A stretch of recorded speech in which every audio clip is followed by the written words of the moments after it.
Les montagnes de l'Arizona abritent la clinique des Yavapai Apaches. Comme les autres tribus reconnues par le gouvernement, cette population amérindienne autonome bénéficie d'un régime d'assurance santé particulier.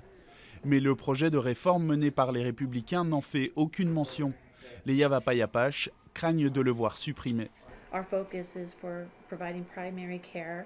Nous nous concentrons sur les premiers soins, la prévention et l'éducation.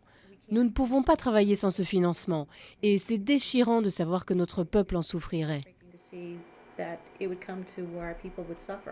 Financée par le gouvernement américain, la politique d'aide aux soins pour les Amérindiens existe depuis plus de 60 ans. Renouvelée en 2010, elle a été intégrée à la réforme de la couverture maladie de Barack Obama et reste fermement défendue par les démocrates. Nous devons nous assurer que le régime de soins pour les Amérindiens est maintenu.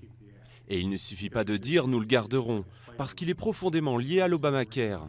Si on le modifie un peu, cela aura des conséquences directes sur l'ensemble de la loi.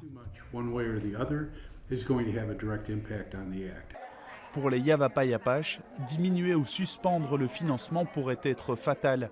Les patients qui souffrent de problèmes de drogue ou d'alcool sont nombreux, tout comme les cardiaques et les diabétiques.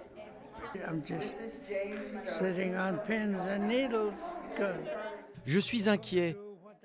Je ne sais pas ce que le gouvernement va faire. Je n'arrive pas à croire qu'il puisse traiter des citoyens de cette façon.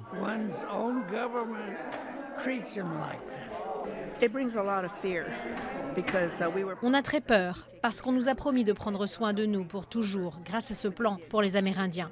Avec cette réforme, on n'aura peut-être plus droit au transport des patients et des gens seront vraiment malades. Largement critiquée, la loi proposée par les républicains a été amendée. Les tribus amérindiennes espèrent que la nouvelle version respectera les promesses de soutien scellées dans des traités il y a plusieurs siècles.